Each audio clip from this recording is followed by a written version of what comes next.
Hello, welcome back to the lecture video, and this is the fundamental of nursing and revision series and revision batch जिसे हम कह सकते हैं. And for the topic of admission and discharge, and what is the process of admission and what is the process of discharge in between, fully discussed in this lecture. First topic is admission, and write down the heading admission, and we will find out the types of admission and admission, what is importance point for admission, medical legal case and others. So let discuss about the admission process.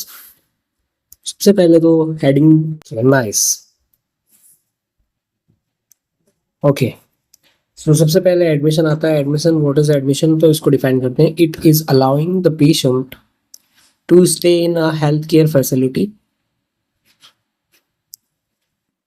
It is allowing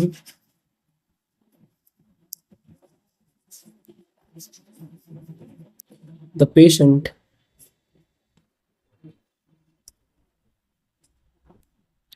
to stay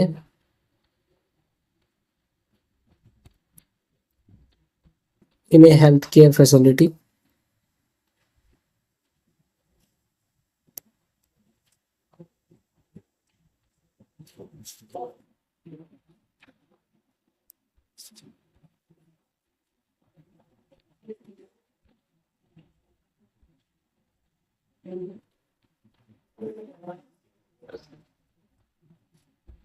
okay, and for observation, diagnosis or treatment of the problem.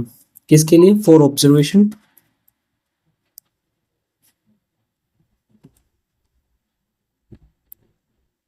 ठीक है, diagnosis and treatment, या फिर हम इसको treatment बोल सकते हैं. Okay, of the problem.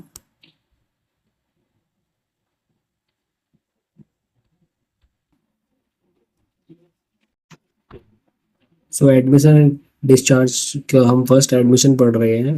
It is allowing the patient to stay in a healthy care faculty, in a health care faculty.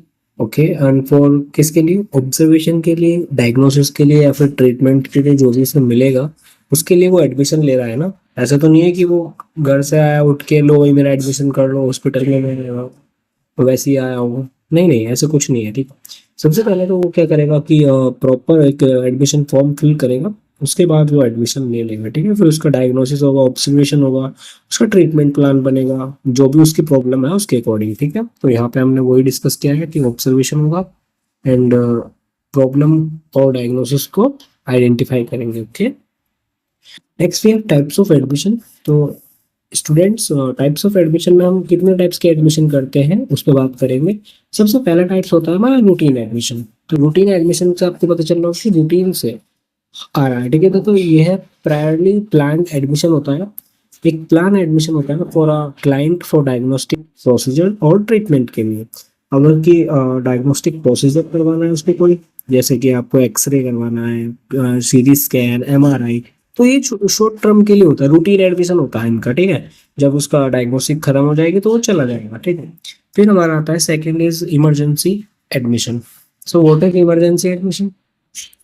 Emergency admission में क्या होता है? Admission of a client with life threatening medical condition. कि जैसे अब emergency होता है ना, जैसे कि किसी को ट्रॉमा हो गया, एक्सीडेंट हो गया, ठीक है, कि लाइफ थ्रेटनिंग कंडीशन है कि जान जाने की संभावना है, तो उसे हम इमरजेंसी में भर्ती करते हैं. हर हॉस्पिटल की एक इमरजेंसी होती है जिसमें हम उसको इमरजेंसी एडमिशन के तौर पर प्रोवाइड करते हैं. फिर हमारा होता है long term admission. What is long term admission? तो बात करते हैं. सो लॉन्ग टर्म एडमिशन में क्या होता है कि हॉस्पिटल स्टे लेना पड़ता है उनको for a long duration of time. कि अगर कंडीशन ज़्यादा खराब है तो उसको 6 दिन 7 दिन, और अगर और भी ज़्यादा खराब है तो पूरा 1 महीना 2 महीना 3 महीना उसको स्टे लेना है, तो उसको हम बोलेंगे लॉन्ग टर्म एडमिशन. ठीक है, फिर हमारा ऐसे शॉर्ट टर्म एडमिशन आ जाता है. तो शॉर्ट टर्म एडमिशन क्या है भाई? तो hospital stay will be for shorter duration. जैसे कि 1 हफ्ते उसको बुखार आया तो वो तो 1-2 दिन में खत्म हो जाएगा. उसको अच्छा से ट्रीटमेंट प्रोवाइड करेंगे तो एक दो हफ्ते उसमें दिन में चला जाएगा। तो हम उसको बोलते हैं शॉर्ट टाइम ड्यूरेशन एडमिशन के लिए, ठीक है, तो शॉर्ट टर्म एडमिशन बोलते हैं उसको हम, ठीक है। And next we have diagnostic admission. So अब इसमें क्या होगा कि कोई भी इन्वेस्टिगेशन या डायग्नोस्टिक प्रोसीजर आपको करवाना है तो वो उसमें डायग्नोस्टिक एडमिशन में आ जाएगा, जैसे कि admission for undergoing investigation या फिर diagnostic procedure any any identification. Next we have diagnostic admission. This is the diagnostic admission option. And we have next is therapeutic admission. So what is therapeutic admission? Therapeutic admission में क्या होता है कि patient who needs medical care for her या his condition will be admitted.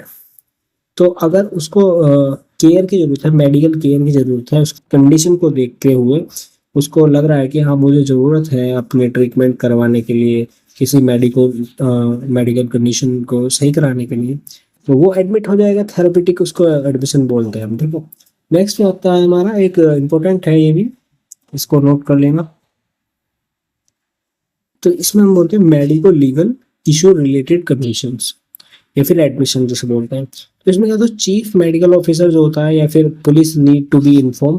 तो इसमें अगर police को नहीं बताएंगे तो कॉम्प्लिकेशन आने शुरू हो सकते हैं कि आपने बिना परमिशन लिए इसको कैसे ट्रीटमेंट प्रोवाइड करते हैं। तो चीफ मेडिकल ऑफिसर या तो होता है कोई, या फिर पुलिस की नीड होती है इन्फॉर्म करने के लिए about such admission. And these records should be kept confidential with proper level. तो इनको कॉन्फिडेंशियल रखा जाता है कि किसी की भी इंफॉर्मेशन लीक ना हो, या फिर कोई भी ऐसा मेडिकल लीगल केसेस में होता है कि कोई सस्पेक्ट है, कोई विक्टिम है, तो उनको एकदम प्रॉपर कॉन्फिडेंशियलिटी प्रोवाइड की जाती है। अब हम बात करेंगे important points medical legal cases के। तो इसमें क्या होता है कि physician must be informed immediately after the patient arrival. जब पेशेंट आता है तो उसको फिजिशियन के एकदम इसको नोटिफाई कर दिया जाता है।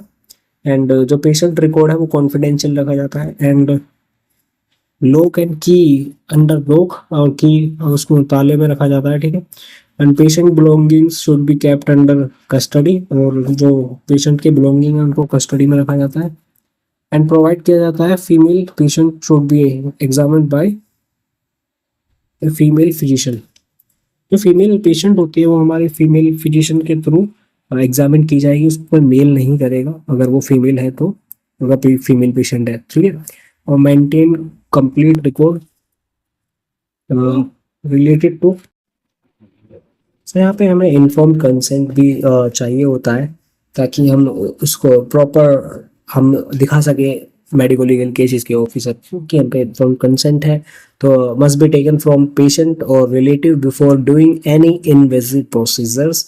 Okay, now we have, if a patient needs, then allow family members to stay with the patient। अगर पेशेंट चाहता है, पेशेंट की नीड है, तो उसके फैमिली मेम्बर्स को भी हम अलाउ कर देते हैं उसके साथ रहने के लिए। एंड इन्फॉर्म करते हैं हायर अथॉरिटी को कि such as medical superintendent, chief nursing officer, chief medical officer, security officer and police regarding for medico legal cases as per hospital policy. तो ये हॉस्पिटल पॉलिसी होती है, तो इसमें हमें इन्फॉर्म करना होता है किसी भी एक हायर अथॉरिटी को, ठीक है, ताकि वो एक्शन ले सके उसके रिगार्डिंग कुछ भी, ठीक है। एंड नाउ वी हैव ये हमारा एडमिशन प्रोसेस पूरा खत्म हो गया है। अब हम डिस्चार्ज प्रोसेस की बात करेंगे, तो हेडिंग डाल दीजिए डिस्चार्ज। तो डिस्चार्ज में क्या होता है कि सिंपली आपको बताऊंगा मैं, it is the release from health care facility. अब जैसे हमने अंदर लिया था पेशेंट को हेल्थ केयर फैसिलिटी में, ऐसे ही हम उसको रिलीज कर देंगे वहां से। And it start when the patient is admitted to the faculty. अब ये डिस्चार्ज प्रोसेस कहाँ से स्टार्ट हो जाता है, जब वो एडमिशन लिया था तभी उसका डिस्चार्ज प्लान बन जाता है। ओके, तो अब हम इसके डेफिनेशन लिख लेते हैं छोटी सी। It is the release. अब ये मूवी की रिलीज डेट नहीं है भाई, ठीक है, from health care facility,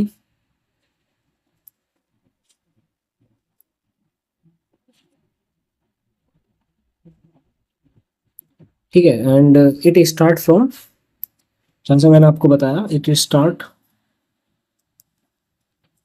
when the patient is admitted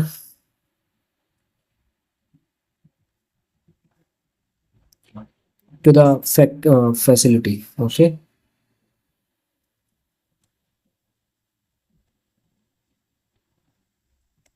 simple सी डेफिनेशन, ज़्यादा कुछ घुमाना नहीं है, ठीक है। अगर एग्जाम में आती है तो आप इसे अच्छे से कर सकते हैं, ठीक है। तो यहाँ पे मैंने इसको हाईलाइट भी कर दिया आपके लिए, ठीक है, ताकि आप अच्छे से समझ जाओ। अब हमने डिस्चार्ज प्रोसेस तो पढ़ लिया, ठीक है। अब हम इसके टाइप्स भी पढ़ेंगे, क्योंकि हमने एडमिशन के भी टाइप्स पढ़े हैं, तो इसके भी टाइप्स होते होंगे। इजीली इसके भी टाइप्स हम कवर कर लेंगे। तो टाइप्स की बात करते हैं, तो सबसे पहले आता है हमारे पास टाइप्स ऑफ डिस्चार्ज।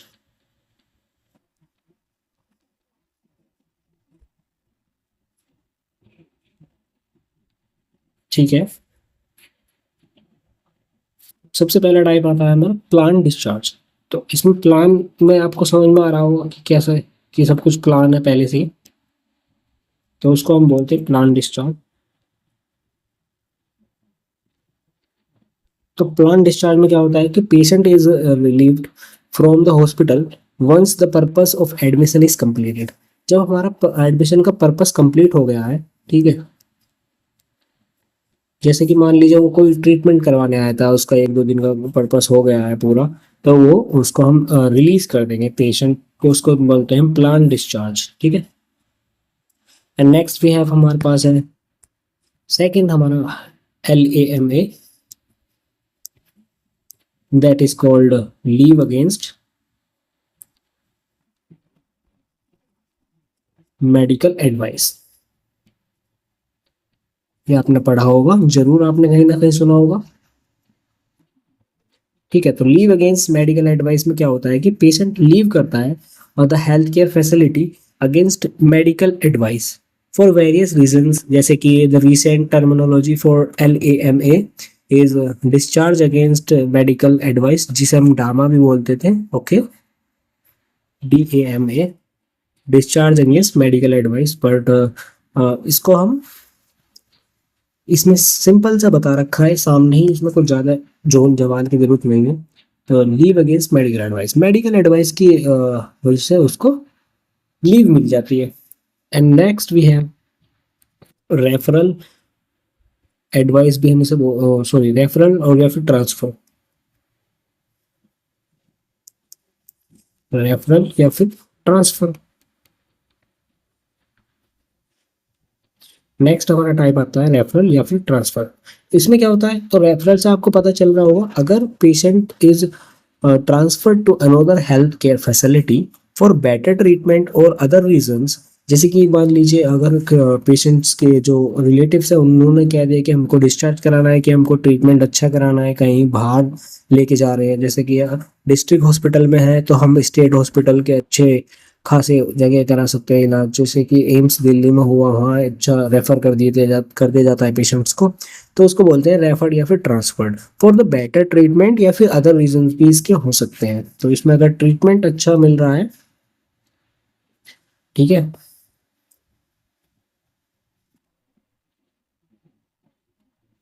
तो हम इसको रेफर कर देते हैं। Next we have next type is DOPR। तो भाई डिस्चार्ज ऑन पेशेंट रिक्वेस्ट, तो ये भी आता है एक हमारे पास DOPR, discharge on patient request,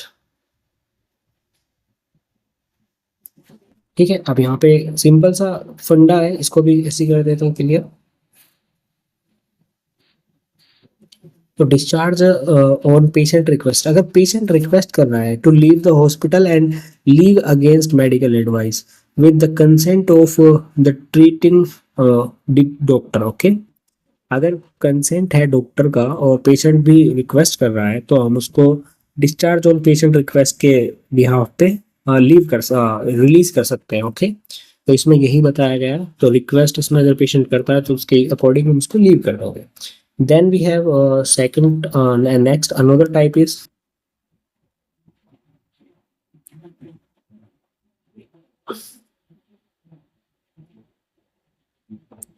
absconding, जो इसमें क्या होता है कि patient run away from the health care facility, it if it occurs inform immediately supervisor and chief medical officer. अगर पेशेंट हेल्थ केयर फैसिलिटी से भाग जाता है तो हमें सिंपल सा सबसे पहले इन्फॉर्म करना है हायर अथॉरिटी को, जैसे कि चीफ मेडिकल ऑफिसर या फिर सुपरवाइजर को, और तो उस पर हम एक्शन ले सकते हैं तुरंत। एंड नेक्स्ट टाइप इज, तो ये भी टाइप में आता है, ठीक है। And next type is parole. Parole जैसे कि जमानत होती है ना, इस टाइप के। तो इसमें क्या होता है कि in mental health facility a patient who has not been discharged from hospital can be sent home for 2 to 3 days if requested by the relatives and approved by treating psychiatrists. If patient is fails to return, then discharge procedure should be carried out as per the hospital policy. तो इसमें क्या करता है, ये ज़्यादातर किसके patient के लिए होता है, मेंटल हेल्थ जो पेशेंट होते हैं उनके लिए होता है। तो इसमें क्या होता है कि 2 या 3 डेज के लिए रिलीफ दिया जाता है, पेशेंट्स को रिलीज किया जाता है, डिस्चार्ज किया जाता है, और किसकी मदद से, उनके रिलेटिव्स की रिक्वेस्ट की मदद से, और अप्रूव किया जाता है साइकेट्रिक्स के थ्रू जो उसका ट्रीटमेंट कर रहा है कि इसको जाने दिया जाए या नहीं। तो ये पैरोल के हिसाब से हम इसको लीव करा सकते हैं, ठीक है। नेक्स्ट फिर हम इसके इंपॉर्टेंट पॉइंट्स की बात कर लेते हैं। कुछ इंपॉर्टेंट पॉइंट्स हैं इसमें भी। तो इंपॉर्टेंट पॉइंट्स क्या क्या हैं?